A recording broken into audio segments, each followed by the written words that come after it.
Here's Barney. So instead of taking pictures and posting them tonight, I just thought I'd take you on a little video journey, especially since something very exciting happened today. At my first daylily bloom of the season, and a photobombing Barney. Hi, Barney. Down hers, kind of blooming down in the foliage, but I got Hello Polly blooming.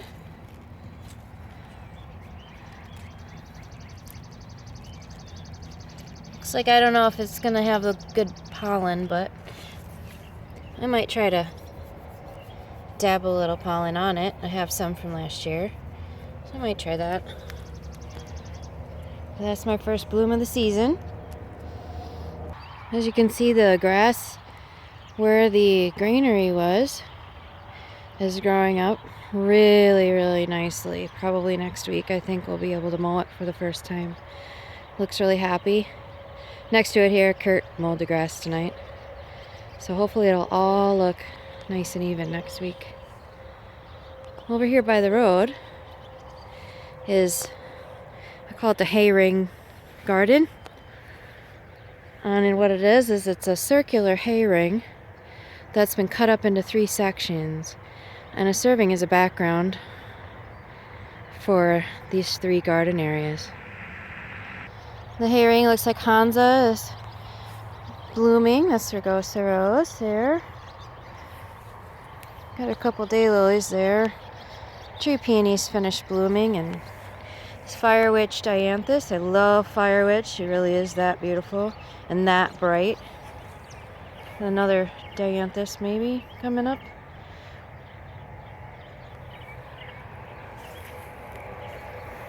And I got the bridal wreath has been blooming. I planted this in another bush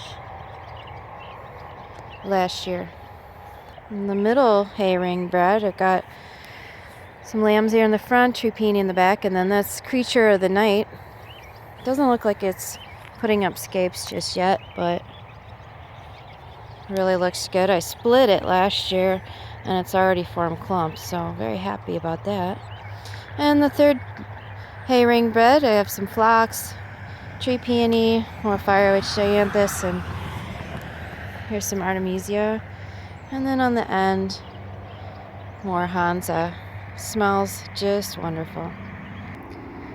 And this is a sun that I got. It's really tall. I don't know if you can tell, but I got it at the Garden Expo this winter. I really like it. Kind of fits with the Morningside garden theme. And then the Stout Winter's bed is over here to the left. I've got a couple escapes coming. One is Lavender Flight. Looks like it's gonna bloom maybe next week. It's a 1973 Stout Winter there. And then over to the right, here is the duck bed. My husband's nickname is Duck, and these all have duck names. Here's the view into the backyard. Kind of the front yard into the backyard. Up here, this is the bed I call Bob's bed, or beds. There's 5 different beds here, and all of these daylilies have been hybridized by my friend Bob Salmon. Looking closer, you'll see that I've got scapes coming up. This is Happy Valley. They're all putting in some really nice growth. They're blooming well, or getting ready to bloom, growing well. And this is the center bed. As you can see, it's got my wine bottle peacock I've been working on. I got that at the Garden Expo too. Got some other colors, but I need to drink the wine yet. So if anybody wants to come over and help me drink that wine, you are certainly welcome to. I planted some hosta last weekend. Got it from Land of the Giants hosta sale. Thank you, Sue Hill. This one's Whee, W-H-E-E-E exclamation point. And then I got Liberty. They're little right now, but they'll get to be really big. Probably my favorite bed right at this moment would be my shade bed. This one at the beginning of last year was just one big mess. It was just branches and rocks and grass and weeds, and I thought, well, what can I do to spruce it up a little bit? It's right next to the road. It looks really ugly, so I bought some unnamed Barrett hosta, some astilbe, caladium, got some Barrett geraniums you see here off the internet on eBay, believe it or not, actually, and they are doing just spectacularly. And then for my friend Sheila Calden, got iris that you see here. Loves it. There. And then my friend Wilma gave me some really nice clumps of hosta here that you see.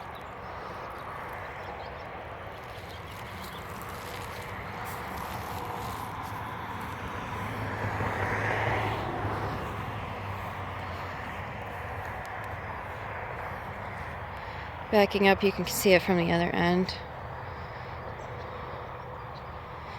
It's just really turned into a nice bed, and I'm really proud of it. I think as the summer goes by, these nice ones I got in Inniswood, back there is Sage, right there I've got Blue Mammoth, over there. They're gonna really just fill things in and just really be spectacular, I think, in a few years. The daylilies that you see, those are American Revolution. It's a dark red, blackish red. They're Sadie. That's my dog. So those will all bloom red this summer.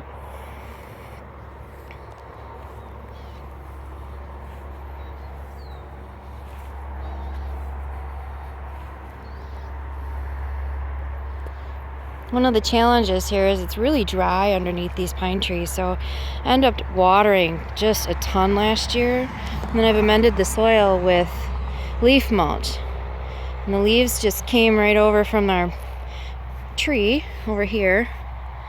You can kind of see it's a giant maple tree, and my husband, he shredded them all up and we composted them over the winter, and they filled this entire shade bed this spring. So it was really a great use of those leaves.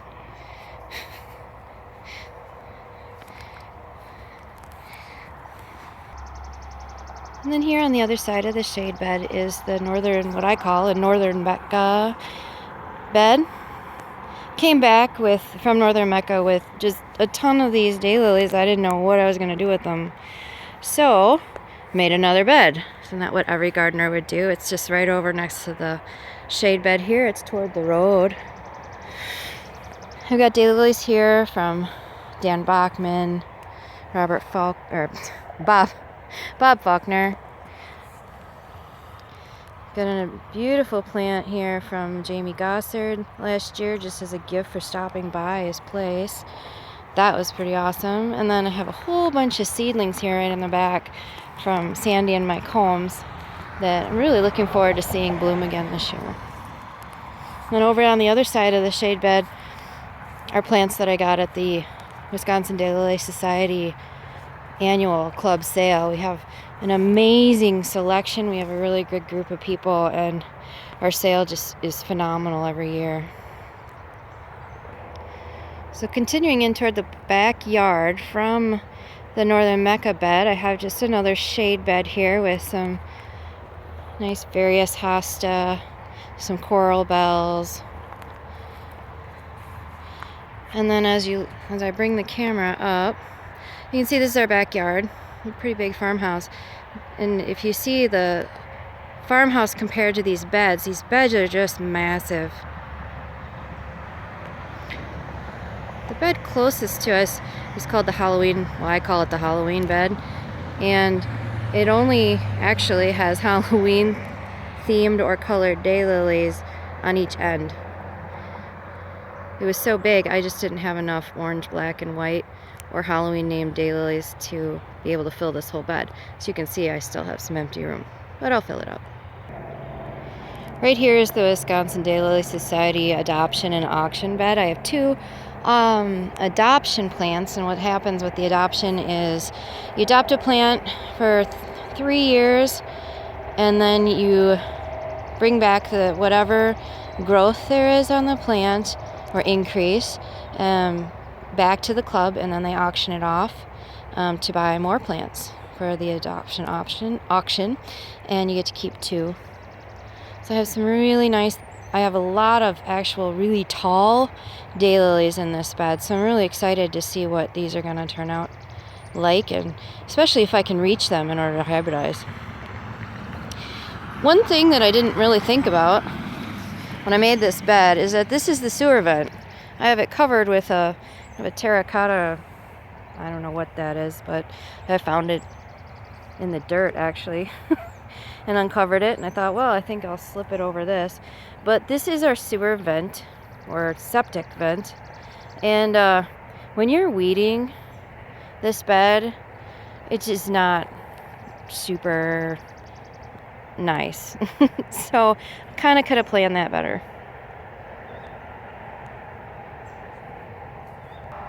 Well, this bed I finished last weekend. I used some hosta that originally came from my boyfriend in high school's mother, and planted it at my parents' house, and it's grown there ever since. And pretty much I have taken cuttings or sets or whatever you call it, starts off it wherever I have lived. So, and then around here are some daylilies from Bob Selman's daylily collection. And what you see, those poles are actually going to hold wires. And you can see that these are crabapple trees, and they're going to be trained along the wires and eventually make a half dome. I'm going to train them together once they get to be tall enough. This is overflow parking. It used to be a small vegetable garden, then it was weeds and thistles, and now it's a small vegetable garden again. Or it's not a small vegetable garden. It's a daylily garden. Last year, I had a green bean trellis here. The green beans grew up and over this, and my kids would actually stand inside this tunnel here and pick the green beans. So that was very handy. It was super fun too. These rows, I've got I got 3 Space Coast daylilies, and then see Red Scorpion of Jamie Gossard's, and then a couple other ones. I learned that Sharpie does not stay very well over the winter, but luckily I have, this is Pink Titan. So those have both grown pretty well over the winter, all of these. And then I've got some nice rows of daylilies here too. Got a lot of poly daylilies in this row.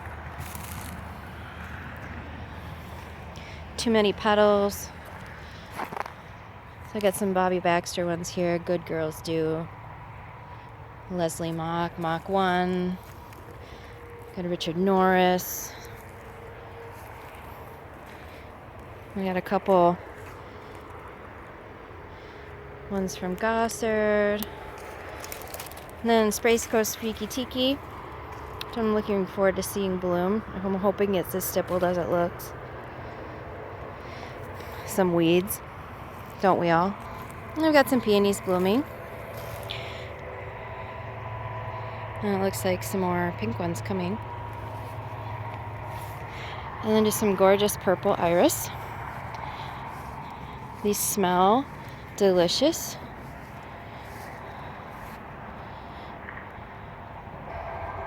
Over here's my orchard.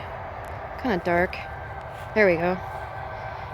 I got apple, pear, cherry, plum out here. They seem to be growing pretty well. Oh, and lilac. These came from my husband's cabin. They seem to like it here. They're just the normal, regular, light purple lilac. And I managed to plant some asparagus this year. So it's nice to see that coming up occasionally in amongst the weeds. I gotta get out here and weed, of course.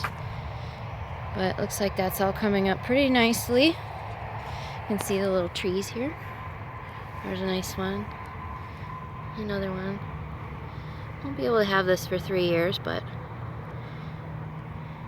it is so worth it. So I hope you've enjoyed my little tour. It's my first time doing this, so sorry about the stops and starts. Sadie says thanks too. Don't you, Sade? She's not paying attention. Have a good night.